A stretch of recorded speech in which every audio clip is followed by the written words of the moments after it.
बोलो जयकारा बोल मेरे श्री गुरु महाराज की जय। सभी गुरुमुख प्रेमियों से सप्रेम जय सच्चिदानंद। इंसान के कल्याण का मार्ग यानी सत्य मार्ग, सत्य का सफ़र, सत्य की पहचान गुरु ग्रंथ साहब में वचन है। सतपुरुष श्री गुरु नानक देव जी महाराज की वाणी है। नानक आखे रे मना सुनिए सिख सही, लेखा रब मंगसिया बैठा कड वही। यानी सरल शब्द हैं ये कि सुनिए सिख सही, अर्थात सिख मतलब सीख, सही माने सही, जैसे गलत और सही ये वो सही है, और सीख माने शिक्षा। गुरु नानक देव महाराज जी फरमाते हैं कि नानक आखे रे मना। गुरु नानक देव महाराज जी फरमा रहे हैं, ऐ मन सही शिक्षा को सुन। सही शिक्षा क्या है? फरमाते हैं कि इस संसार में आकर जीवात्मा ने जो जो कर्म कमाए, जीव आत्मा इस शरीर में रह कर के जब इस शरीर के द्वारा जो भी कर्म होते रहे उनका बही खाता यहाँ से आगे जाने पर परमात्मा मांगेगा। लेखा जोखा मांगा जाएगा और एक एक श्वास का हिसाब करेगा कि श्वासों की पूंजी का सदुपयोग किया या दुरुपयोग किया, सब पड़ताल होगी। हम किस भूल में हैं, किस गलतफहमी में हम जीवन व्यतीत करते हैं और धड़ल्ले से श्वास को लुटा रहे हैं। और ये परम संतों के अटल फैसले हैं कि एक एक श्वास का हिसाब मांगेगा। कहाँ खर्च किया, कहाँ नहीं खर्च किया। इसका मतलब श्वासों पर हमारा अधिकार नहीं है कि हम चाहे जहाँ खर्च कर सकते हैं। खर्च कर सकते हैं, लेकिन अगर गलत खर्च किए तो फिर उसका हिसाब देना पड़ेगा, उसकी सज़ा मिलेगी। यानी गलत जगह पर वो श्वास खर्च कर दिए तो परिणाम भुगतना पड़ेगा, और सही सदुपयोग किया गया श्वासों का तो फिर उसका इनाम भी मिलेगा। ये तो कितना सुंदर न्याय है कुदरत का, परमात्मा का। और जब हमें अधिकार में श्वास दे दिए गए मतलब हमारे नहीं हैं, हमें दिए गए और दे दिए गए हैं श्वास हमें, तो वो तो हिसाब मांगेगा। अब छोटी से छोटी अगर कहीं से सुई भी मांग कर लेते हैं तो वापस देनी पड़ती है, हिसाब देना पड़ता है। अब ये जीवन भर जो हम ना जाने कितने श्वास और उतने श्वासों को खर्च करते हुए ना जाने कितने बेहिसाब कर्म करते रहते हैं, और इसका कितना बड़ा हिसाब बन जाएगा, कितना बड़ा बही खाता बन जाएगा। अब क्योंकि महापुरुष हमारे सच्चे मित होते हैं, हमारी जीवात्मा के मित्र होते हैं, सगे होते हैं। आत्मा का सगा तो परमात्मा ही है। तभी हमें सावधान करते हैं, चेतावनी भी देते हैं और आत्म कल्याण का मार्ग भी दर्शाते हैं। जैसा कि श्री गुरु महाराज जी नानक देव महाराज जी ने अपनी इस वाणी में बखान किया है, वचन फरमाए हैं कि इस संसार में आकर के जो जो भी कर्म कमाए हैं उनका भय खाता यहाँ से आगे मांगा जाएगा, यानी पूरा हिसाब मांगा जाएगा। हमें ही तो सावधान किया जा रहा, ये वचन हमारे लिए ही तो महापुरुषों ने लिखे होते हैं। आज हम पढ़ रहे हैं, सुन रहे हैं, तो हमारे लिए ही हुए ना। न पढ़ें तो क्या हुआ, न सुने तो क्या हुआ, वचन तो लिखे हुए हैं, वो रहेंगे। ये भी हिसाब पूछ लिया जाएगा, मांग लिया जाएगा कि क्या तुम्हें कभी किसी ने समझाया नहीं। अब हम ये कहेंगे कि किसी ने समझाया नहीं, तो ये भी तो कहा जाएगा, पूछा जाएगा कि क्या तुम कहीं सुनने पढ़ने गए थे, कहीं कोई खोज की थी। और संसार में तो रात और दिन तुम कुछ ना कुछ खोजते ही रहे हो, कुछ ना कुछ पाने के लिए लालच भरी नज़रों से देखते रहे, लालची हाथों से झपट्टे मारते रहे, कुछ मिला हो ना मिला हो, रात और दिन लगे रहे हैं। इस शरीर की चिंता तो हर वक्त करते रहे हो, तभी तो इस शरीर के पालन पोषण में, शरीर की मित्रताओं में, शरीर के ही इस मायावी संसार में सारे श्वास जो हैं लुटा कर चले आए हो। तो किसी ने नहीं बताया कि शरीर के अंदर जीवात्मा भी है। और ऐसा हम नहीं कह पाएंगे कि हमें कोई मिला नहीं, हमने सुना है, पढ़ा है, आज भी पढ़ रहे हैं, गुरु नानक देव महाराज जी की वाणी सुन रहे हैं, संतों महापुरुषों की, जो हमें सख्त हिदायत मिल रही है। क्योंकि संतों का काम सावधान करना है, चेतावनी देना है, और चेतावनी देते हैं, चेतावनी भी देते हैं, रास्ता भी बताते हैं, सारी मदद करते हैं।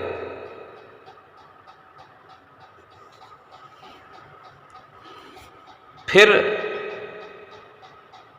जब इतनी सरल भाषा में समझा दिया कि एक एक श्वास का हिसाब किया जाएगा, वहाँ भूल चूक का कोई हिसाब नहीं है कि हमें अगर 24,000 श्वास दिन के खर्च करने होते हैं तो वो आधे श्वासों का हिसाब करेंगे, आधे छोड़ देंगे, या ये सोचेंगे कि दिन वाले श्वासों का हिसाब करो जो हम 12,000 श्वास 12 घंटे में लेते हैं, रात वाले 12 घंटे वाले श्वासों को छोड़ दिया जाएगा। 24 के 24,000 श्वासों का रोज का जो हिसाब होता है वो मांगा जाएगा, पूरे महीने का, पूरे साल का और पूरे जीवन का। इस हिसाब से कैसे चुका पाएंगे हिसाब हम, कैसे हिसाब हम दे पाएंगे कि हम कर क्या रहे हैं, श्वासों के बदले क्या कर रहे हैं, यहाँ पर श्वासों को खर्च करके क्या हासिल कर रहे हैं। ये हम खुद स्वयं अपने आप से पूछें, नहीं तो वो वक्त आने वाला है कि फिर परमात्मा पूछेगा।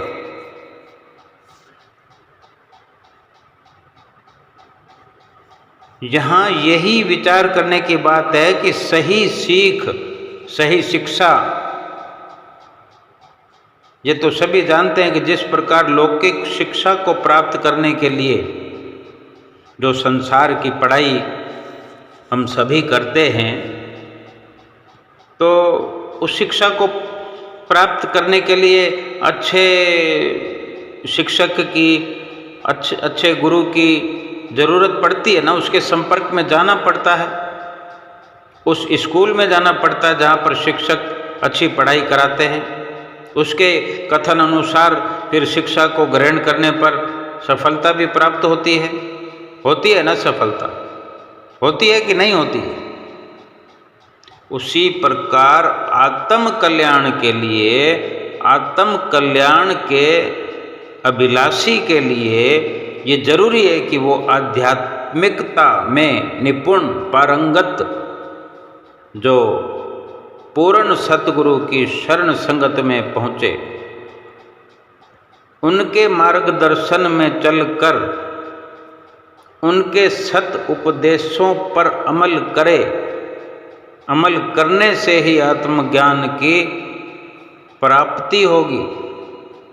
जैसे जो विद्यार्थी अध्यापक द्वारा पढ़ाए गए पाठ को एकाग्रचित्त होकर कंठस्थ करता है, समझता है, परीक्षा में फिर वही सबसे ज़्यादा नंबर लाता है। और जो अध्यापक की प्रसन्नता का पात्र बनता है, यानी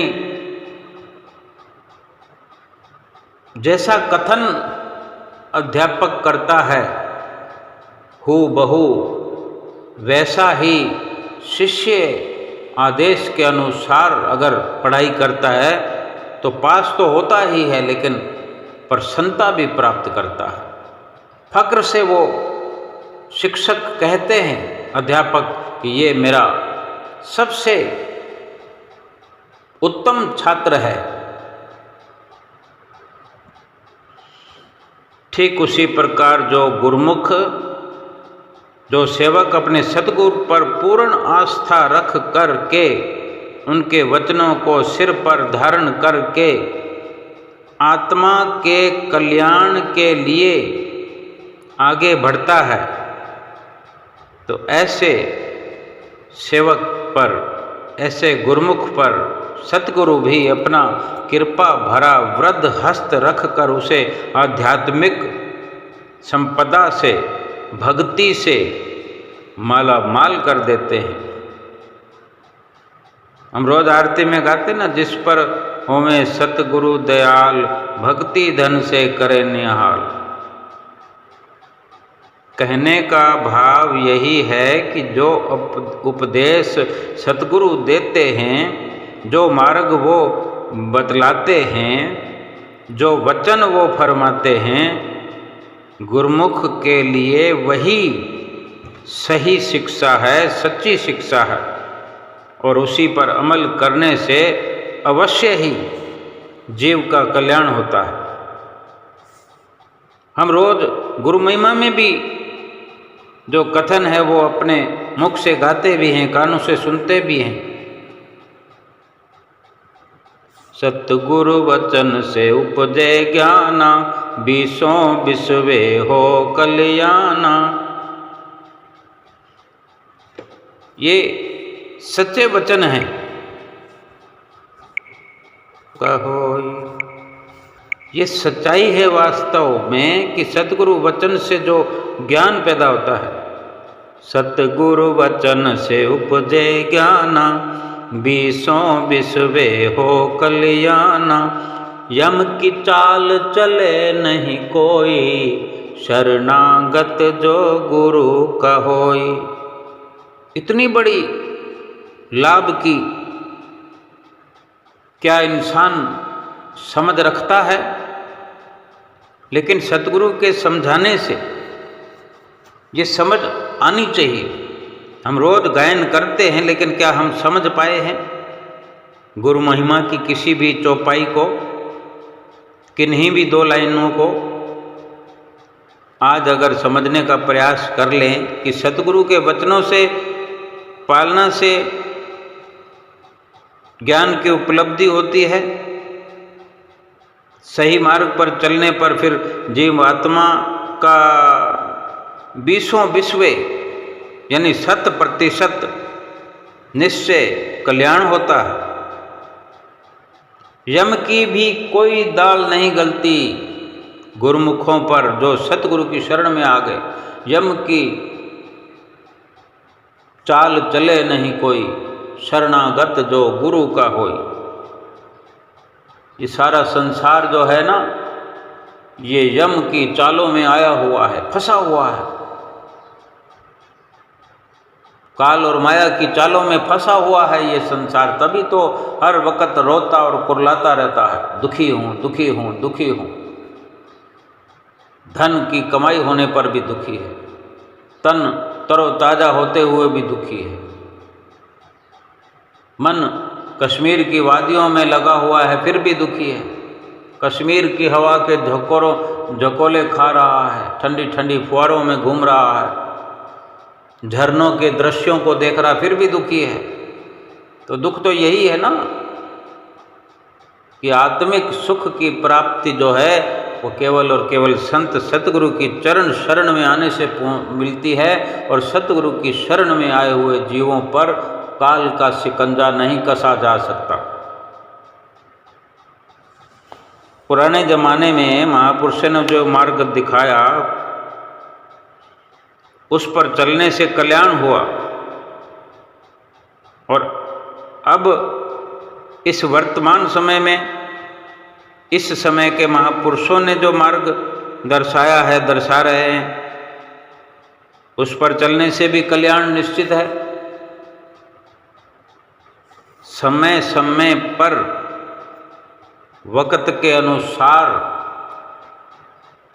महापुरुष संसार में अवतरित होते रहे, और जो महापुरुषों की चरण शरण में पहुंचता रहा है उसका कल्याण निश्चित रूप से होता रहा।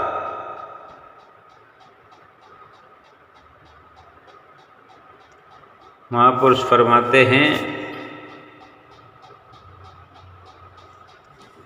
समय समय पर होत है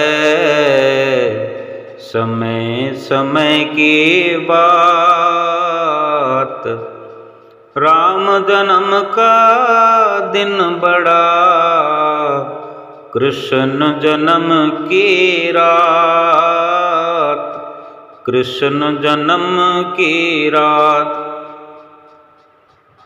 श्री परमहंस अद्वैत मत के शाश्वत ज्योति स्तंभ श्री श्री 108 श्री परमहंस सतगुरु दाता दयाल जी महाराज श्री पंचम पातशाही जी महाराज ने जीवात्मा के कल्याण का मार्ग दर्शाते हुए ये वचन फरमाए हैं कि श्री आरती पूजा के बारे में एक खास हिदायत भरी वाणी फरमाई।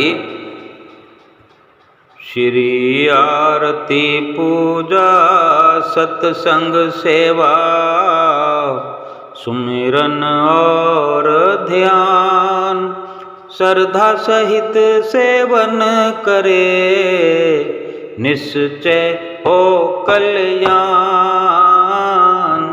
निश्चय हो कल्याण। निश्चय कल्याण होता है श्री आरती पूजा को दिल से करने से, श्रद्धा से करने से। तो कितना सरल है ये। इन नियमों की पालना महापुरुष आज इस समय में हमसे करवा रहे हैं, और इनमें पहला नियम जो 5 नियमों की हम रोज सुनते हैं, पहला नियम जो श्री आरती पूजा है, इस विषय में कथन आनंदवाणी में किया गया है।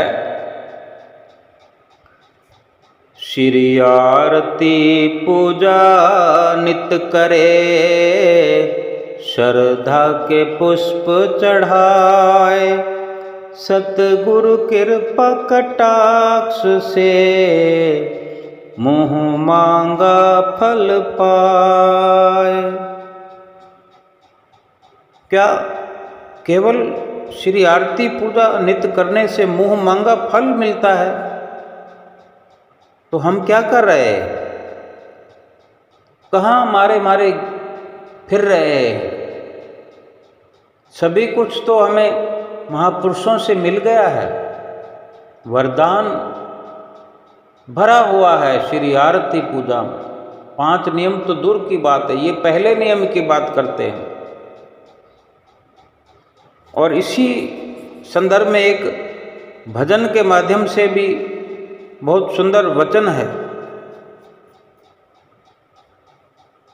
श्री आरती पूजा होती है जिस घर में मेरे सतगुरु रोज आते हैं वहाँ, सतनाम की ज्योति जगती है जिस घर में मेरे सतगुरु रोज आते हैं वहाँ।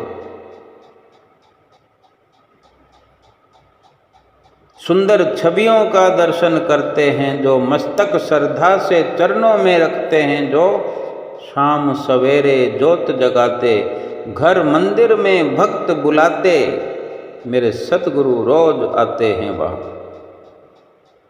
ये कितना लाभ का विषय है जो हर गुरुमुख के जीवन में इस लाभ को पूर्ण तौर से प्राप्त करने की अभिलाषा जगी रहनी चाहिए। ये शब्द अनुभवी हैं और यही वास्तविकता भी है। गुरुमुख जन स्वयं निहारते हैं कि श्री आरती पूजा के समय श्री सतगुरुदेव महाराज जी स्थूल अथवा सूक्ष्म स्वरूप में अवश्य ही विराजमान होते हैं और अपना शुभ आशीर्वाद सभी को प्रदान करते हैं। गुरुमुखों के जीवन में श्री आरती पूजा का कितना महत्व है, इस संदर्भ में आज से लगभग 26 वर्ष पहले की बात है। पंचम पातशाही गुरु महाराज जी के समय की ये लीला है जो एक घटित हुई। एक भगत जी ने अपने ही साथ घटित हुई ये घटना इस प्रकार बताई थी कि वो भगत जी जो थे रोज सुबह शाम श्री आरती पूजा के लिए श्री मंदिर में पहुंचते थे और श्री आरती विनती के बाद दंडवत प्रणाम करके हुक्मनामा पाकर श्री मंदिर से चले जाते थे। तो भगत जी ने बताया था कि एक रात जब वे सोए तो अगले दिन सुबह 6:30 बजे जागे और वो आश्चर्यचकित थे। उन्होंने बताया कि मुझे नहीं पता कि वो सपना था या वास्तविकता, जो कुछ भी था वो दृश्य इस प्रकार उन्होंने बताया कि मैं प्रभु धाम में पहुंच गया हूँ, सचखंड में पहुंच गया हूँ। तभी बड़ी उच्च स्वर वाणी में शंखनाद हुआ। वहाँ उपस्थित सभी गुरुमुखों ने बहुत ही प्रेम पूर्वक जयकारा बोला और तभी एक विशाल अलौकिक रतन जड़ित दिव्य सिंहासन प्रकट हुआ, जिस पर हमारे परम आराध्य देव महातेजस्वी परिव्राजकाचार्य जगत वंदनीय प्रातः स्मरणीय श्री श्री 108 श्री परमहंस दयाल जी श्री प्रथम पातशाही जी महाराज विराजमान हैं। उसी समय श्री आरती पूजा आरंभ हुई और सभी के साथ मैंने भी श्री आरती और विनती के पद गाए। तत्पश्चात दंडवत प्रणाम करने पर श्री महाप्रभु जी के मुखारविंद से हुक्मनामा मिला, शुभ आशीर्वाद प्राप्त हुआ। बस उसी समय पार्षद आए और उन्होंने मुझे प्रभु धाम से बाहर जाने का आदेश सुनाया कि जाओ, बाहर चले जाओ। तो मैंने पूछा कि आप ऐसा क्यों कह रहे हैं? उन्होंने उत्तर दिया कि सुबह शाम इसी समय श्री आरती पूजा छोड़कर श्री मंदिर से चले जाने का आपका नियम है ना, तो आपके लिए यही आदेश है कि इसी समय में आपको यहाँ से बाहर भेज दिया जाए। आप जाया ही करते हैं तो जाओ।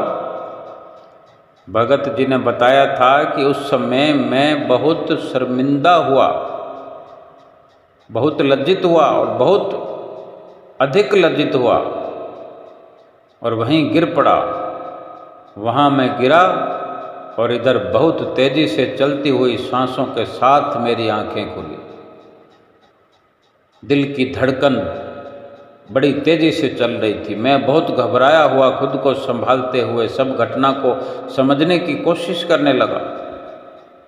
तभी मेरी नज़र सामने दीवार पर लगी हुई घड़ी पर पड़ी तो मैंने जाना कि कल रात का सोया हुआ मैं अभी उठा हूँ और सुबह के 6:30 बजे हुए हैं।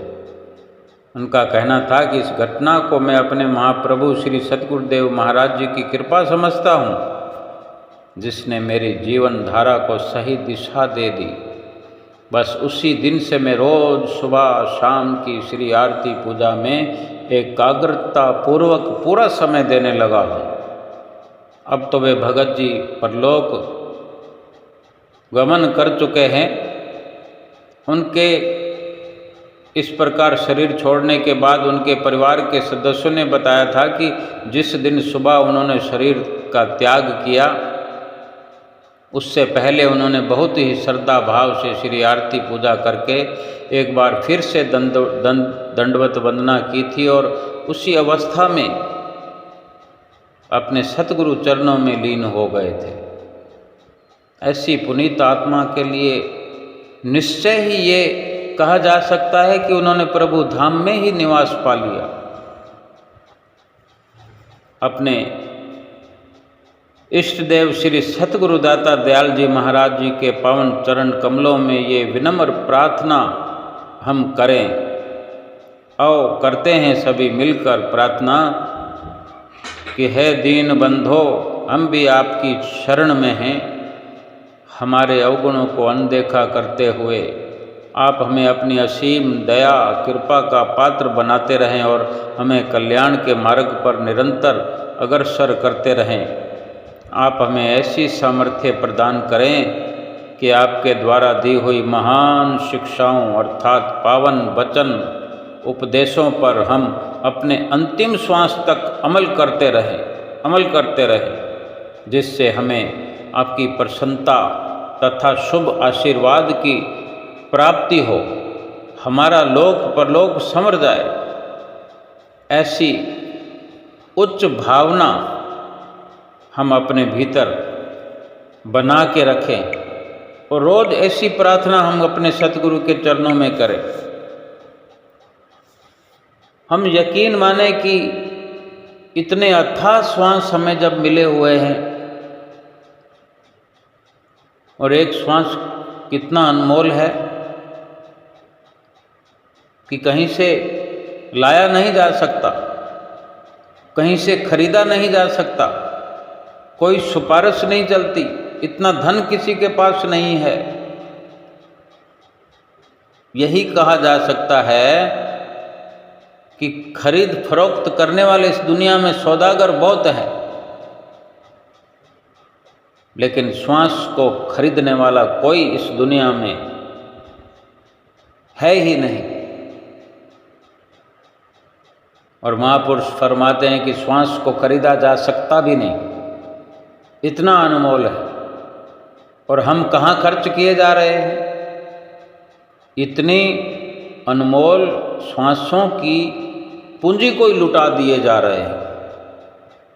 जहाँ एक श्वास इतना कीमती है, तभी तो परम संत कबीर साहब जी फरमाते हैं कि कहता हूँ कह जात हूँ, कहा बजाऊं ढोल, श्वासा खाली जात है, तीन लोक का मोल। मोल चतुर्दश भवन को एक श्वास है तोए, ऐसे धन रघुनाथ को तुलसी वृथा न खोए। कितनी सैकड़ों तरह की वाणियों में, भाषाओं में एक ही सार समझाया गया है कि एक श्वास की कीमत तीनों लोकों के बराबर है, एक श्वास की कीमत 14 भवनों की बराबर है। क्या हम अंदाज़ा लगाएंगे कि एक श्वास की कीमत कितनी है?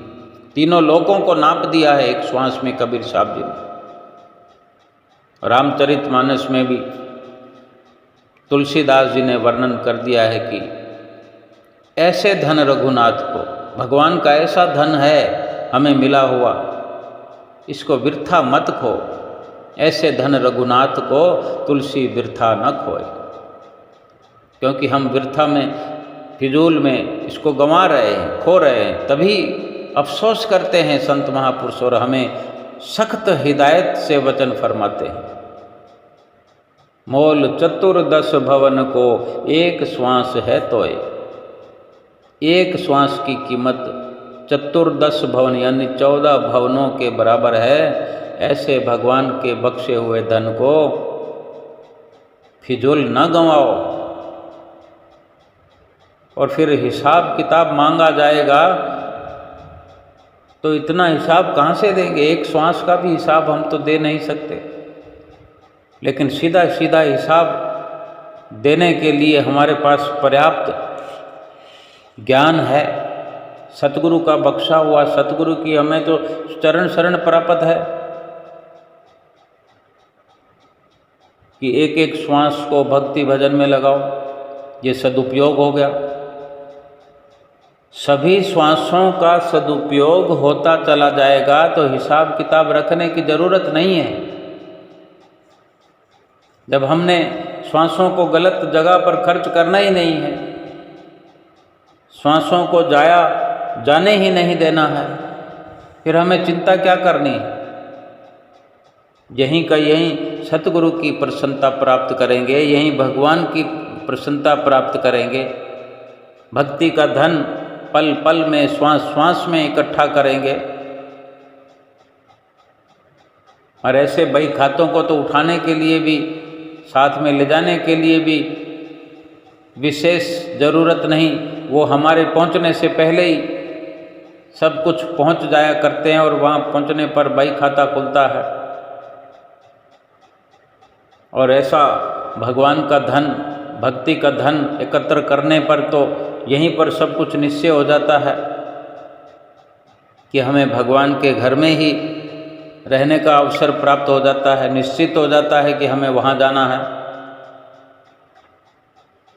और जो श्वासों को जाया करते हैं उनके लिए योजनाएं बनाई जाती है कि इसको पहले कौन सी योनि में भेजा जाए, कौन सी योनि कितने समय तक भोगनी है। सभी कुछ निश्चित होता है ना, सबका बराबर थोड़ी होता है। एक माता पिता की संतान सब क्या एक साथ आ भी जाएं, कोई 2-3 बच्चे जुड़वा होते हुए हमने सुने हैं, एक साथ आए तो भी कुछ देर का फासला होता है, लेकिन अलग अलग सबकी कहानी होती है। अपने अपने समय से कोई जाता है, अपने समय से आता है। लेकिन जिसने अपने श्वासों को